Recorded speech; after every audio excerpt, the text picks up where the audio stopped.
Саламатсыңар, урматтуу жолдоштор. Мына биз бүгүн кайрадан силер менен жолугушуп, Манас эпосы жөнүндө баян улантмакчыбыз. Мурдакы көрсөтүүлөрдө айткандай, мен Сагынбай Орозбаковдун вариантынын негизинде 5 томдуу кара сөз түрүндө роман жазган элем. Мына көрүп турган силердин алдыңарда китепте бул 5 томдуу роман чыккан.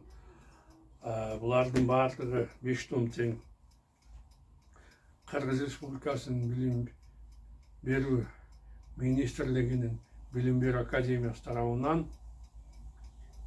экспертизанын текшерүүдөн өткөзүлүп, кыргыз адабияты программасы боюнча мектептердин окуучулары үчүн, жогорку окуу жайлардын, орто окуу жайлардын студенттери үчүн кошумча окуу куралы хрестоматия катары сунушталган программага киргизилген. Муну мен биздин Манас эпосубуз бүткүл дүйнө жүзүнө дагы жакшыраак жайылсын деп, өзүм бул китебимди толук ойдон орус тилине которгонмун. Алар дагы азыр экспертизаны өткөзүлүп, мектеп программасына алар дагы кошулган. Буюрса алар дагы жакында китеп катары чыгат. Өткөн көрсөтүүлөрдө мен биздин эпостун жазылуу тарыхын айтып берген элем. Эми болсо бул эпос боюнча кандайча ал изилденгендиги жөнүндө азыр кептир сөз жүргүзсөк. Бул жерде айта турган нерсе биринчи болуп, бул эпосту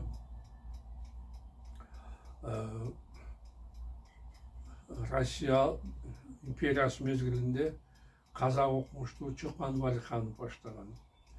Ал өзүнүн Орто Азияга болгон иш сапарында биздин Кыргызстанга да келип, Көкөтайдын ашы деген бөлүктү жазып туруп, андан кийин аны бир бөлүгүн орусча которуп, анан аны чыгарган. Андан кийин бул китепти Манасты изилдөөгө өзүнүн салымын Василий Радлов деген орус окумуштуусу кошкон. Ал киши өзү немис болгондуктан бул эпостун үзүндүлөрүн орус тилине жана немис тилдерине которуп, аларды басмадан чыгарган. Совет доорунда болсо бул китеп менен, эпос менен адегенде Совет бийлиги учурунда толук ойдон эпосту жазып алуу үчүн Кыргыз Республикасынын өкмөтү атайын аракеттерди көрүп, Сагынбай Орозбаковдон бул эпостун Манас жөнүндөгү биринчи бөлүгү жазылып алынган. Бирок тилекке каршы Сагынбай ооруп калып, кийин өтпөй эле 1930-жылы кайтыш болуп кеткен дүйнөдөн. Ошондуктан андан Семетей сейиттик бөлүктөрү жазылбай калган. Андан кийин бул эпос куугунтукка алынып, бул өткөн замандын калдыгы, бул байлардын, төбөлдөрдүн турмушун чагылдырган, ошолордун эрктериnden азаланган китеп, бул элге керекти эпос эмес деп туруп талаш тартыштар жүрүп аябай чоң ызы чуу болгон. Бул бардык ызы-чууга 1952 жылы биз ошол кездеги борборубуз Фрунзе шаарында бүткүл союздук конференция өтүп, ошол жерде кызуу талаш тартыштан кийин бул эпос чыныгы элдик дастанмы эпос катары таанылып, ошондон кийин гана ага изилдөөлөргө, толук кандуу изилдөөлөргө жол ачылган. Буга мындай кыргыздар үчүн жагымдуу чечим кабыл алганга көрүнүктүү казак жазуучусу Муктар Абазов аябай өзүнүн чоң салымын кошкон.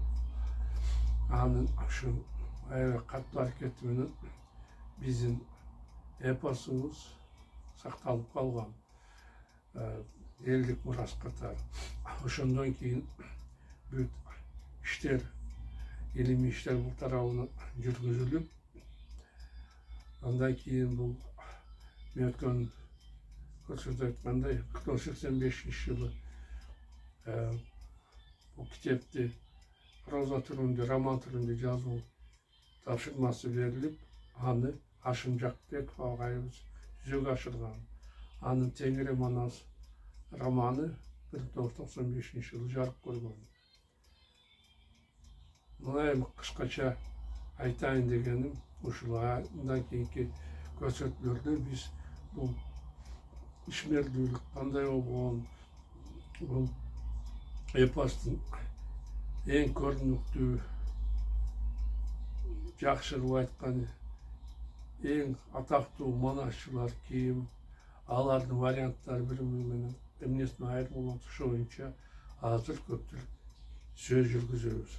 Азыр болсо мен силерге өзүмдүн китебимди окуп берүүнү улантайын.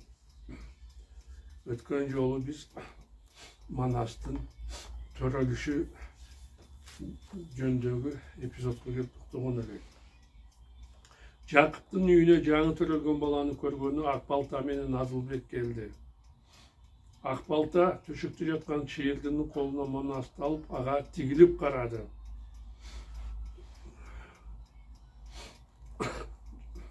Өмүрлүү болсун бала, Манастын бетинен өп, ыраазы боло сүйлөдү Акбалта. Ал үчүбүздү душмандардан алып келсин.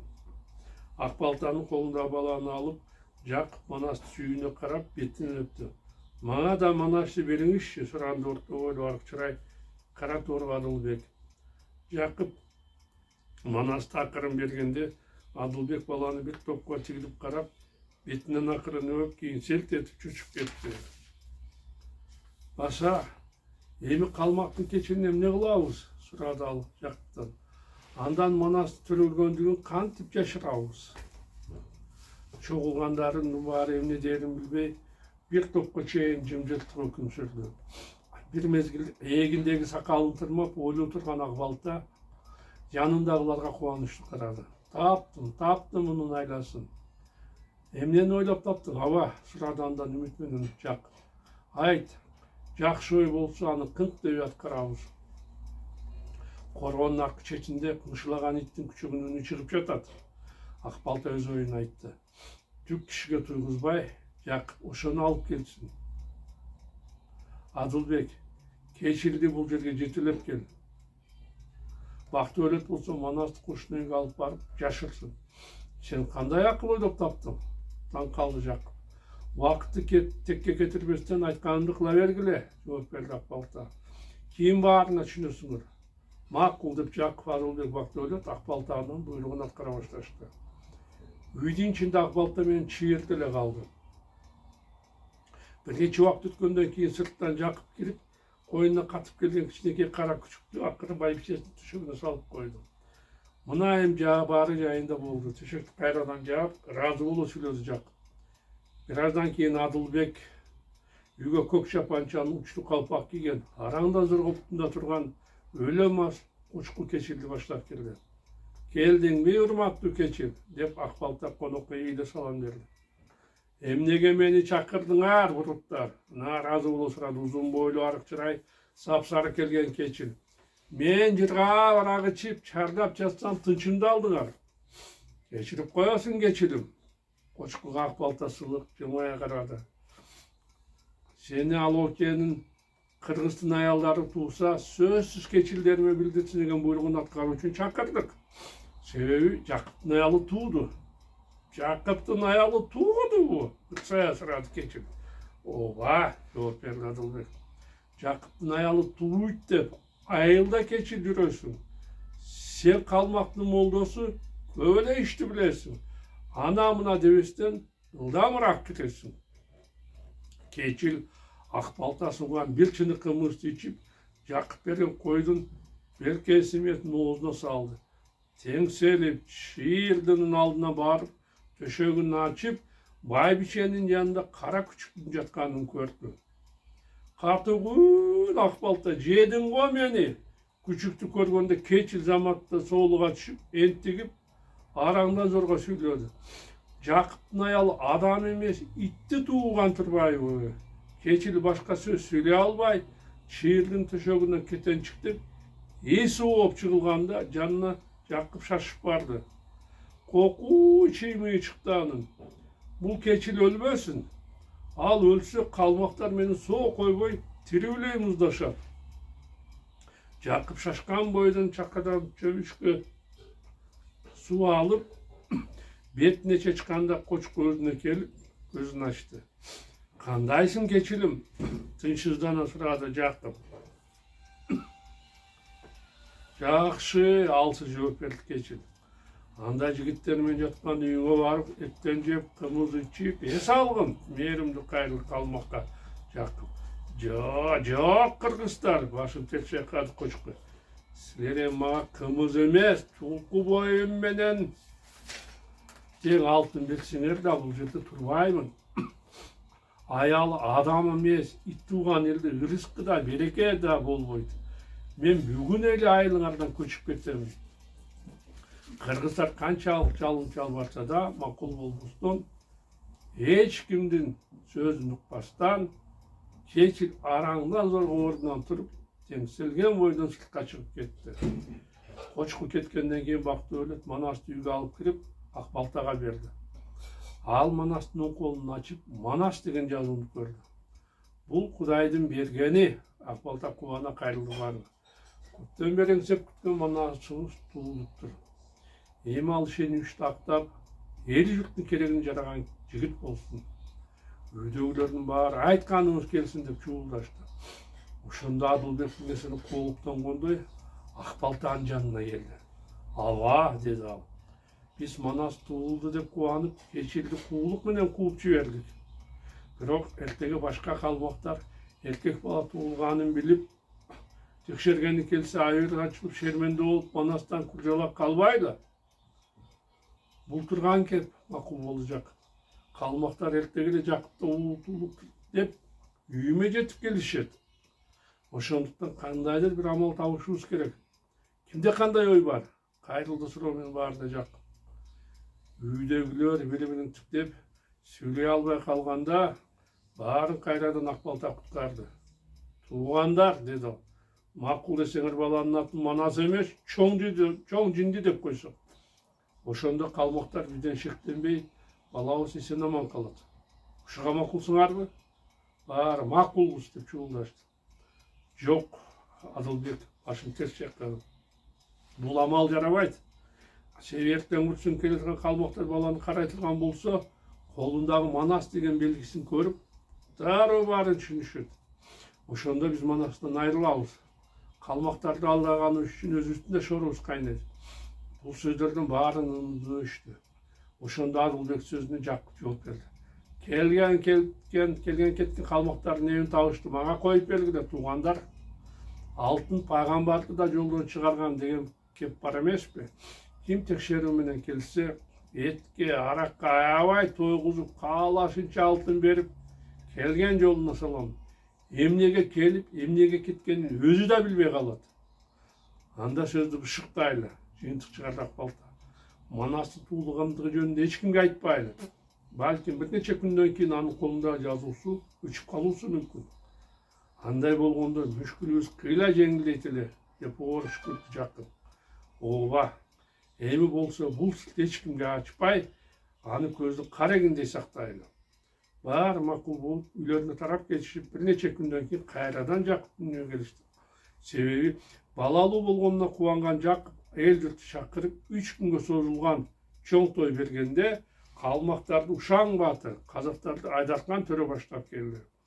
Жакыптын 70 түтүн эли жапырып туруп, келген коноктор сый менен узатты. Эт ала тоодой, чык айдын көлдөй болуп, ар кандай оюн зоок тамаша өткөрүлдү. Акырында эт артынып, мал жетилип, тойго келгендер үйлөрүнө тарап кетишти. Мына урматтуу жолдоштор, бизге бөлүнгөн убакыт соңуна чыгып бара жатат. Эгерде силер 5 томдуу романды толук ойдон окуңар келсе, мен ачкан сайтка кирсеңиздер болот. Интернет сайтымдын аталышы англисче таңбалайм роман epos-manas.com. Бул видеонун түбүндө да жазылып турат. Анын дареги ошого кирип, андан электрондук түрдөгү китеп сатып алсаңар болот. А эгерде кимде ким бул китепти кагаз түрүндө, китеп түрүндө сатып алгысы келсе, анда китеп дүкөндөрүнө же мага кайрылсаңыздар, бул китепти сатып алсаңыздар болот. Муну сатып алып, силер өзүңөр дагы окугула, өзүңөрдүн окуган, окуп бүтүргөн мектебиңерге тартуулагыла, айылдык китепканаларга тартуулагыла, өзүңөр урматтаган абаларыңарга, энелериңерге, эжелериңерге белек кылгыла, жетимдер үйүнө, каарлар үйүнө бергиле. Жалпылап айтканда, бүт эл журтка ушу китепти таратканга аракет кылалы. Элдин баары биздин Манасыбыз ким экенин, кандай эриктер жазытканын баары билишин. Себеби мен башында айткандай эле, бул эпосубуз ыр түрүндө жазылгандыктан, аны окуп чыгыш, аны өздөштүрүш кыйын. Өзгөчө аны жаш балдар үчүн бул өздөштүрүү кыйын. А эгерде мындай кара сөз түрүндө окуп турган болсо, аларга баарына эпосубузду үйрөнгөнгө алда канча жеңил болот. Өзүңөр мына көрүп болгондой, мен китебимди жөнөкөй, түшүнүктүү тил менен жазганга аракет кылдым. Баары түшүнсүн, билсин деп, баардыгын окуяларды дагы жиликтеп бөлүп силерге тартып отурган. Мына ушуну менен биздин көрсөтүүбүз бүттү. Дагы көрүшкөнчө саламатта болгула, кош болгула.